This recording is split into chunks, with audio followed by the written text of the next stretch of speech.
तो सर, आपके हिसाब से जैसे अभी जो यंगस्टर्स है, अभी ये टेंडेंसी मैंने भी देखी है, काफ़ी सारे जो यंगस्टर्स है, यंग जनरेशन है, वो लोग बहुत ओवरवेट होते जा रहे हैं, राइट? तो ये जो वेट गेन का सिलसिला है, ये एक लेमैन के लिए क्या आप समझा सकते हैं कि वेट गेन आखिर होता कैसे है और मॉडर्न लाइफ कैसे कंट्रीब्यूट करे? अगर हम डाइट की बात करें, हमने इसके बारे में बात किया, बट अंदर हॉर्मोन्स का क्या रिलेशन है, हॉर्मोन्स और बॉडी के मैकेनिज्म्स रिलेटेड है, स्ट्रेस और लाइफस्टाइल का क्या रोल है? तो ये वेट गेन एक मॉडर्न इंसान के लाइफ में एक्चुअली में कैसा हो रहा है कि हम इस चीज को पहले ही आइडेंटिफाई कर दें ताकि आगे चल के ये एकदम बढ़ना जाए।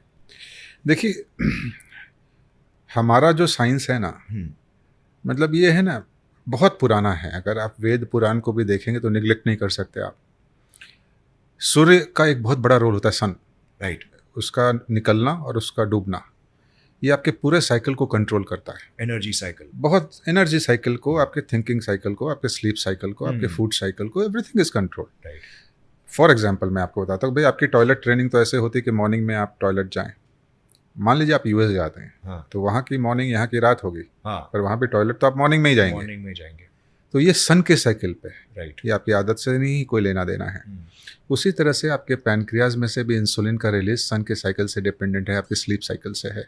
ओके। घ्रेलिन एक भूख लगने वाला हार्मोन है जो उस साइकिल के ऊपर डिपेंडेंट है।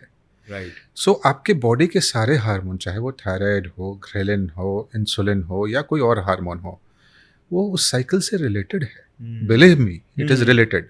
जैसे रात को 2 बजे इंसुलिन का मैक्सिमम सिक्रीशन होता है, and insulin is a hormone जो सिर्फ आपके ग्लूकोज को पचाता नहीं है, हाँ।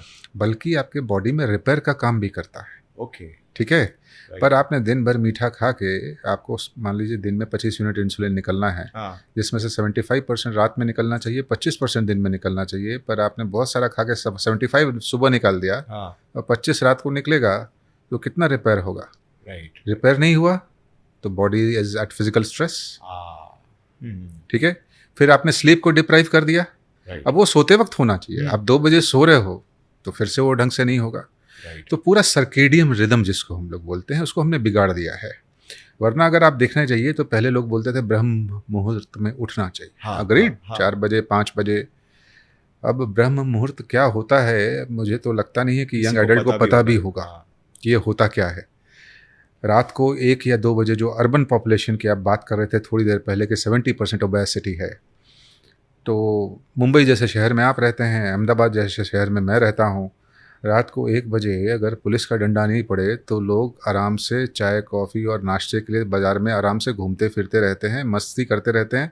कभी तो मैं गलती से निकलता हूँ तो मुझे ये बिलीव नहीं होता कि ये रात के 1 बज रहे हैं। रात के 1 बज रहे हैं। भाई हमारे गांव में तो 1 बजे तो सन्नाटा छा जाता था। सो ये सर्केडियम रिदम, ये लाइफस्टाइल, ये स्ट्रेस, ये स्लीप डिस्टर्बेंस पैटर्न, ये सब चीज़ ने आपके हार्मोन के सिक्रीशन का जो एक साइकिल होना चाहिए उसको बिगाड़ दिया है। और ये हार्मोन, देखिए, भोजन 2 तरीके से, 2 पर्पस होता है। एक आपका पेट भरने के काम आता है, पेट भरने के लिए इसलिए कि आपको एनर्जी चाहिए। एक टेस्ट, अब टेस्ट भगवान ने इसलिए बनाया कि जब आप बहुत लाखों साल पहले, you can differentiate what is wrong for your body, what is right for your body. ये जहरीला है, ये ऐसा है। पर अब क्या है कि वो प्लेजर के लिए हो गया। ठीक है। तो हम एक मन भरने के लिए खाते हैं, एक पेट भरने के लिए खाते हैं। पेट भरना तो ठीक है, वो बात तो समझ में आती है, पर उसका भरने का भी एक समय होना चाहिए। अगर आप समय से पेट भरेंगे, टाइम से पेट भरेंगे, तब जाके ये हार्मोन को आप मैक्सिमम एक्सट्रापोलेट कर सकते हैं अपने हेल्दी लाइफ के लिए। अदरवाइज आपने रोटी तो खा ली, चीज़ें तो खा ली, पर उस वक्त अगर आपने पैनक्रियास को एक्सट्रापोलेट नहीं किया ढंग से इंसुलिन सेक्रेट करने के लिए, तो obesity as well as diabetes के शिकार होने से के चांसेस आपके लिए ज़्यादा रहेंगे। राइट। और सर, हॉर्मोन्स का बहुत बड़ा रोल होता है। ये लोगों को समझ में नहीं आता है कि हॉर्मोन्स अगर ऊपर नीचे थोड़े से भी हो जाते हैं तो बॉडी को अलग मैसेज भेजेंगे वो। तो फॉर एग्जांपल, फैट को स्टोर करो, पहले बॉडी को मैसेज मिलना चाहिए था कि उतने ही एनर्जी को मतलब स्टोर करो जितनी ज़रूरत है, बाकी को मे बी लाइक बाकी को यूटिलाइज कर लो ब्लड शुगर के जरिए, ग्लाइकोजन के जरिए। बट अभी जो भी आपने एक्सेस खा लिया या आप रात को लेट नाइट बिंज कर रहे हो, तो वो सारा का सारा फैट स्टोर हो जाएगा और फिर वो fat new may be like fat cells बनाएगा और वो वहां पे स्टिक हो जाएगा। बहुत सिंपल तरीके से समझाता हूँ। एक होता है, कहते हैं ना कि आज भौतिक सुख के लिए, राइट, जो आपके पास चारों तरफ गाड़ी है, एयर कंडीशन है, मकान है, पैसा चाहिए, बहुत ज़्यादा पैसा हो तो क्या होगा,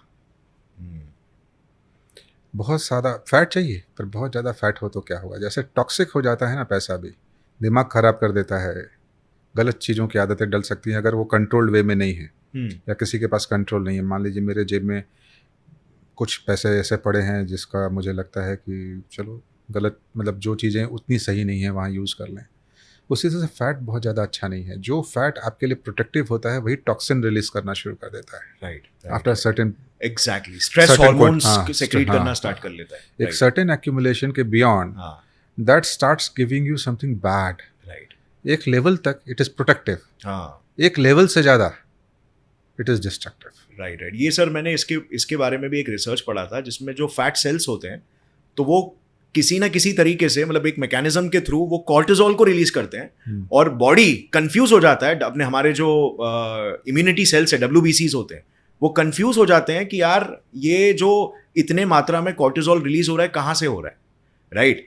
तो फिर वो अटैक करने लग जाते हैं आपके आसपास के हेल्दी टिश्यूज को और वो इन्फ्लेमेशन क्रिएट करता है और बॉडी में, मतलब जब भी WBCs अगर अंधाधुंध किसी भी सेल को अटैक करने लग जाएंगे तो समझ लो प्रॉब्लम है, क्योंकि फिर आपके ब्लड में सारे जो मतलब जितने भी आपके न्यूट्रोफिल्स हो गए, इजिनोफिल्स हो गए, ये सारे के सारे की मात्रा बढ़ जाएगी।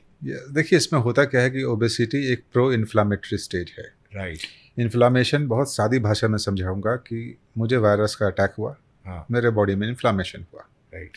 जैसे इन्फ्लामेशन होगा आपके बॉडी का पूरा इम्यून सिस्टम एक्टिवेट हो जाएगा, क्योंकि ये कुछ बाहर की चीज़ है जिसको दूर करना ज़रूरी है, नहीं तो आप अत्यधिक बीमार पड़ सकते हैं, राइट।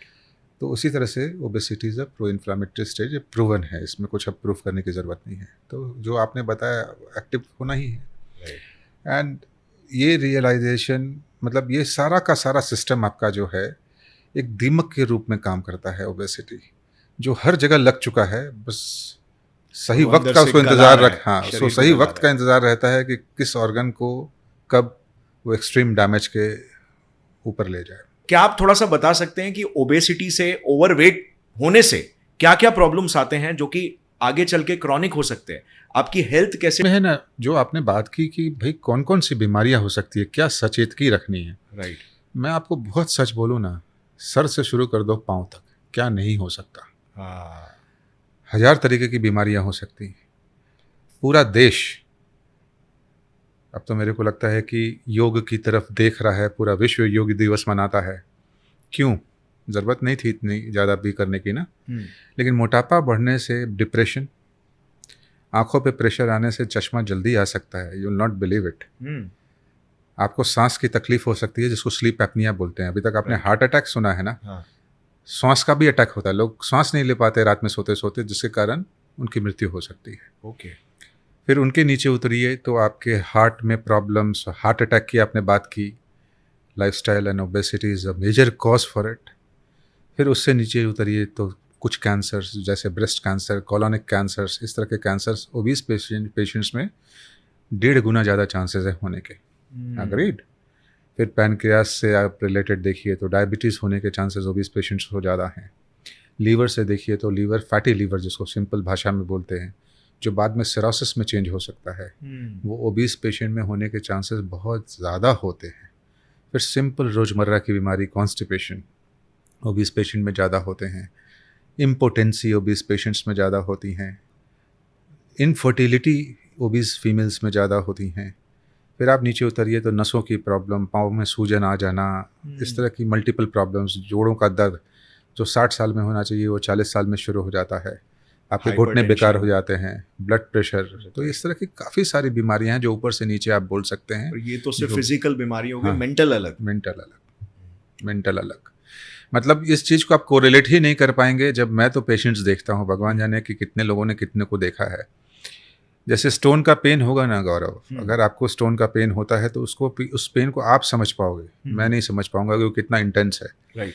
ओबेसिटी की प्रॉब्लम जिसको होती है ना, वो वही समझ सकता है। सलाह देने वाले तो बहुत मिल जाते हैं कि तुम खाओ मत, तुम ये मत करो, तुम वो मत करो, पर उसकी प्रॉब्लम को आप, मेंटल प्रॉब्लम की जब बात करते हैं, आप नहीं समझ पाएंगे। वो उस कुर्सी पे बैठना नहीं चाहता, वो पार्टीज़ में जाना नहीं चाहता, वो कुछ भी ऐसा काम नहीं करना चाहता जिसमें उसको परेशानी उठानी पड़े या उसको शर्मिंदगी का सामना करना पड़े।